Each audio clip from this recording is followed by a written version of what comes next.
안녕하세요, 일렉트로캠입니다. 오늘도 테슬라 관련 이야기들을 해볼까 합니다. 테슬라 사이버 트럭에 대한 특허가 많이 공개가 됐는데 지난번에 다 하지 못한 얘기를 계속 이어서 하려고 하고요.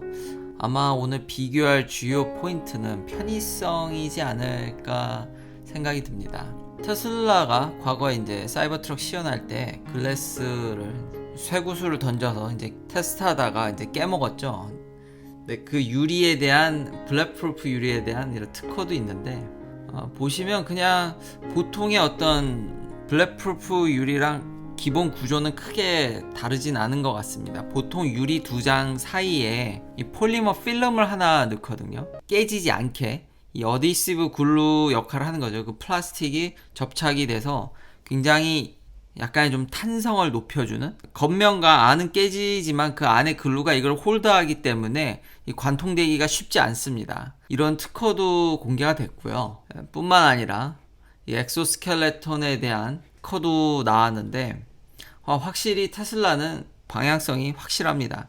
어떻게든지 부품을 단순화하고 찍어내려고 하고, 그래서 공정을 단순하게 하려는 게 이 회사의 목표죠. 이미 기사에서도 기존의 컨벤셔널 비클의 스탬핑은 굉장히 이제 해머링하고 여러 개를 붙이고, 심지어는 보통 차들을 까보면 여기 이제 바들이 하나씩 들어가죠. 원래대로라면 여기다 이렇게 임팩트가 올을 때 그걸 막아주기 위한 바라든지 뭐 엔티 버글러 바 뭐 이런 것들을 전부 다 이제 생략해서 이 디자인을 하나로 다 찍어내서 몇 개의 부품으로만 이걸 지지할 수 있게, 그리고 다 찍어냈기 때문에 여전히 강성은 더 좋으면 좋았지 낫지 않은 하이 듀러빌리티를 보여주는, 거기다 이제 디폼도 안 되고 스크래치도 잘 안 나고 진정한 트럭이 가져야 될 편의성은 모두 다 가진 것 같습니다. 정말 세이프하면 세이프하고 메인테넌스도 굉장히 쉽고, 전기차 플러스 트럭으로서도 이런 외골격에 있어서도 유지비가 굉장히 적게 들 것으로 생각됩니다. 그러니까 테슬라를 이런 면에서 보면 생산 단가의 낮춤, 그러니까 가성비라고 딱 한 단어로도 표현할 수도 있겠네요. 자, 편의성입니다. 커에 보면 이런 쿡탑이라든지 뒤에 완전히 무적의 캠핑카네요, 진짜. 요리면 요리, 뭐 안에서 진짜 캠핑을 할 수 있는 최적의 모든 편의성을 다 제공한다고 볼 수 있는데요. 거기다 이제 트레일러 스펙도, 이게 주행거리에만 제가 꽂혀가지고 600마일이 넘는 주행거리에 꽂혀서 이 트레일러에 대해서도 얘기를 안 했는데, 이런 거 보면은 테슬라가 지금으로서는 좀 액세서리 사업이라든지 이런 차에 뭔가 이제 붙이는 사업에는 좀 아직은 좀 빈약한 모습이 있었는데, 지금 사이버 트럭을 기점으로 여러 서드 파티를 끌어들일 건지 아니면 자기가 다 이런 액세서리를 생산할 건지는 모르겠지만 확실히 확장성? 그런 면에 있어서 사이버 트럭이 기폭제가 되지 않을까. 지금 이거는 올라운드 플레이거든요. 정말 유틸리티면 유틸리티, 트럭이면 트럭, 뭐 모든 면에 있어서 다각도로 쓰일 거기 때문에 테슬라 사이버 트럭을 두고 여러 가지 진짜 사업이 엄청나게 폭발적으로 확장되지 않을까라는 생각이 듭니다. 극강의 유틸리티를 보여주고 있어서 지금 풀링 로드도 2만 파운드로 늘었거든요. 이 트레일러 그 파운드가 무게가 2만 파운드인데 초기 출시 당시에는 이게 제가 알기로 14,000파운드로 기억을 하는데, 그럼 이걸 끌면서는 주행거리가 610마일을 기록하진 않겠죠. 그러니까 얼만큼 끄냐, 그 뒤에 무게가 실리냐에 따라서 주행거리는 변할 수 있을 거라고 보입니다. 물론 이제 나와봐야 되는데, 이렇게 테슬라가 특허를 이번에 공개한 거는 항상 지난 테슬라의 그런 행보를 봤을 때 경쟁사를 무조건 견제하려는 목적으로 항상 이런 행동을 하거든요. 절대 그냥 요 타이밍에 특허가 공개됐다고 생각되진 않습니다. 그래서 MKHD라고 아주 유명한 이제 유튜버가 미리 이 포드 F150 프로토타입을 받았습니다. 그래서 이것들을 막 공개를 했는데 생각보다 좋다라는 게 중론이었고요. 뭐 마감은 당연히 좋고, 기존에 이제 포드 마기에서 볼 수 있는 인포테인먼트 시스템이라든지, 제일 충격적인 건 이게 실내에 이런 아울렛들이 참 많고 앞에 그 어마무시한 프렁크, 이런 프렁크를 본 적이 없다라고 MKH도 얘기하는데, 그 안에 보면은 야, 이게 아울렛이 몇 개입니까 도대체? 이 안에 아울렛이 4개에다가 USB 꽂는 거에다가 얘도 이제 유틸리티를 굉장히 강조하는 거죠. 예, 그러니까 질세라 테슬라가 이렇게 특허를 다 공개했다고 생각이 됩니다. 그리고 좀 재미난 사실은 이 NKBHD가 이 내부에 당연히 전기차니까 주행거리를 확인해 보지 않겠습니까? 근데 충전이 한 80%된 것 같은데, 나오는 건 367마일이라는 거죠. 다른 회사는 그런 시승이라든지 이런 게 공개됐을 때 충전량하고 그 주행거리가 너무 낮아서 충격을 안겨줬는데, 반대로 포드는 생각보다 분명히 EPA 레이스로는 300마일이라는데 일단 테스트 차량에는 오류인진 모르겠지만 결국 비율대로 계산해 보면 풀 충전됐을 시에 459마일이랍니다. 신기한데 포드가 정말 보수적으로 그럼 뒤에 이제 끈다라든지 다른 변수를 상정해서 EPA 기준에 300마일이라고 얘기를 한 건지, 근데 EPA 기준이라고 했는데, 아니면 아직은 양산 전이니까 그냥 이렇게 얘기를 그냥 더 좋게 얘기를 한 건지는 나와봐야 알겠습니다만, 이렇게 유출된 내용에서는 어쨌든 표기된 것보다 주행거리가 더 길다. 그 되게 신기한 면이었습니다. 다른 회사와 굉장히 대비되는 면이죠. 좀 미니멀리즘을 추구하지만 사이버 트럭에 있어서는 여러 액세서리 및 이런 어태치먼트 사업이 가능하지 않을까라는 생각을 하게 됩니다. 그리고 확실히 편의성도 진짜 좋아지는 게, 이것도 어제 빼먹고 얘기를 안 했는데, 오프로드에 있어서 지금 차량 기울기라든지 이런 것들을 체크하는 지금 소프트웨어도 이제 보여지고 있죠. 특강의 이런 또 오프로드 머신으로서 진짜 다각도로 사이버 트럭을 기점으로 이 회사가 더 폭발적으로 확장될 수도 있겠다라는, 유틸리티면 유틸리티, 트럭이면 트럭, 오프로드면 오프로드, 그거에 대응하는 소프트웨어, 이런 액세서리.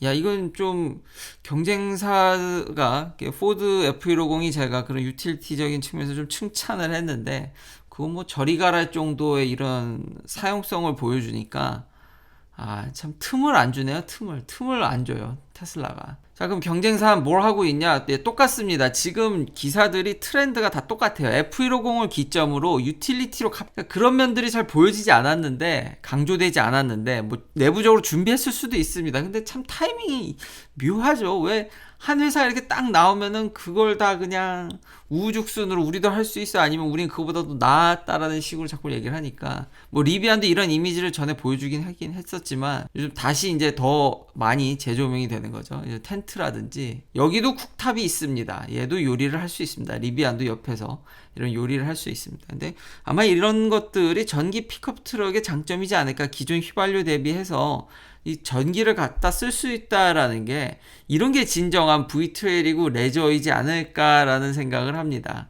이게 정말 그러니까 야외 캠핑용 카지, 다른 회사에 심지어 미국 출시에서는 V12의 파워도 떨어뜨렸는데, 그것보다는 야외에서 저라면은 이런 차들을 더 선호할 것 같습니다. 자, 이제 마지막 편의성 뉴스로 넘어가기 전에 간략하게 또 충전 이야기를 좀 해보면요.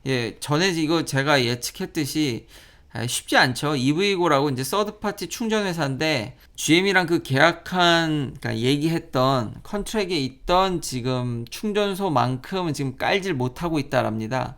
그래서 지금 일각에서는 이게 서로 GM과의 이런 계약이 터미네이션 되는 거 아니냐, 끝나는 거 아니냐, 그런 얘기가 나왔었거든요. 뭐 서드파티 충전소들이 힘든 이유는 제가 과거에 많이 이야기했으니까 다들 잘 아실 거라 생각을 합니다. 근데 요 기사를 GM은 테슬라와 달리 PR팀이 있죠. PR팀에서 즉각 반박을 했습니다. 그 늦어지는 거에 대한 그 어려움, 뭐 퍼밋이라든지, 사실 법적인 문제를 좀 많이 제시를 했는데, 그것보다는 제가 과거에 얘기했듯이 수익성이 안 나니까 더 깔기가 싫겠죠. 지금 현 상황이 매우 어렵다라는 점, 거기다 전기차 오너들의 선호는 집밥 아니면 고속 충전이지, 물론 EV고는 고속 충전에서 2위입니다. 굉장히 잘 하고 있어요. 일렉트리파이 아메리카가 이렇게 치고 오기 전까지는 상당량의 지금 그걸 보유하고 있었는데, 아무래도 역시 통신 규격이라든지 똑같은 문제가 EV고에도 있습니다. 그렇지만 GM은 포기하지 않는다라는 거죠. 여전히 파트너십은 유지할 거다. 왜냐하면 그 계약을 위반을 했다고 해야 되나요? 어쨌든 목표 한 바로 지금 못 가고는 있는데, 계속 가치는 GM은 어쨌든 다 끌어안을 생각이 어느 정도 있는 것 같습니다. 그렇지 않으면 뭐 자사도 좀 힘든 면이 있을 거라는, 충전 보급에 있어서. 자, 마지막 또 편의성으로는 이제 소프트웨어죠. 지금 결국 이런 사이버 트럭의 미래지향적인 기존의 이런 없던 정말 새로운 소프트웨어들, 자사의 그런 통합 기준에 맞는, 반면에 루시드는 다 전혀 다른 횡보를 가고 있습니다. 지금 루시드도 소프트웨어를 공개를 했는데요. 루시드는 음성 인식을 이제 아마존의 알렉사를 통해서, 그러니까 알렉사를 받아들인 거죠. 그리고 차량의 메인 이 OS는 이런 많은 자동차 회사들이 스타트업뿐만 아니라 구글하고 많이 협업을 했답니다. 그래서 안드로이드 오로뿐만 아니라 그건 좀 더 이제 진보된, 뭐 물론 이것도 다 리눅스 위에서 하는 거지만 서로 커스터마이즈한 게 다르죠. 테슬라도 리눅스긴 합니다, 참고로. 근데 이거는 이제 다른 버전인 거니까 테슬라 나름의 이제 커스터마이즈 된 거랑, 이건 구글 쪽이죠, 완전히. 그냥 한마디로 그냥 안드로이드 스마트폰이라고 봐도 무방할 것 같습니다. 쉽게 이해하려면. 이게 조금 우려가 되긴 하는데요. 그러니까 되도록이면 테슬라는 클로즈 시스템을 유지하려고 하는 것 같고, 지금 루시드는 다 그냥 개방하는 것 같습니다. 나머지 여기 서드 파티 앱들하고 벌써 활발히 뭐 협업을 한다. 심지어는 이제 당연히 안드로이드 오도 받아들이고 애플 카플레이도 된다. 너무 많은 회사들이 지금 벌써부터 오픈하는 건 좋은데 차 안에 많은 소프트웨어 회사들이 지금 다 이제 연계되어 있거든요. 아니 당장 물론 구글 어시스턴트가 되니까 지금 알렉사가 기본 디폴트인데 구글 어시스턴트도 들어가고, 뭔가 좀 되게 혼잡된, 그러니까 좀 우려되는 부분이 뭐냐면, 이건 자동차니까 좀 더 테슬라 같은 클로즈 시스템이 더 맞지 않나. 예를 들면 애플이나 구글. 그러니까 애플은 기능성이 떨어지지만 시킨 일은 잘하거든요. 자기 그 플랫폼 안에 다 있으니까. 구글은 기능이 많은 대신에 약간 이런 에러? 그러니까 이미 스마트폰에서 파편화된다라는 평을 많이 받죠.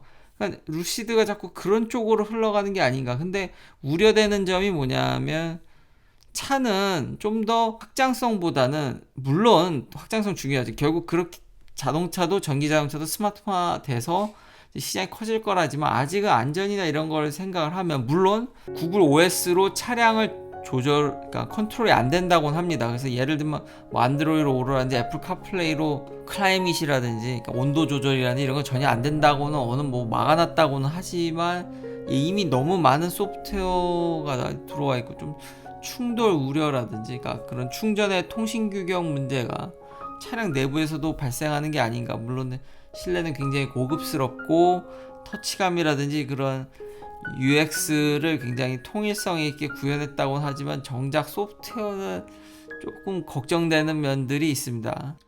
긴 영상 시청해 주셔서 감사합니다.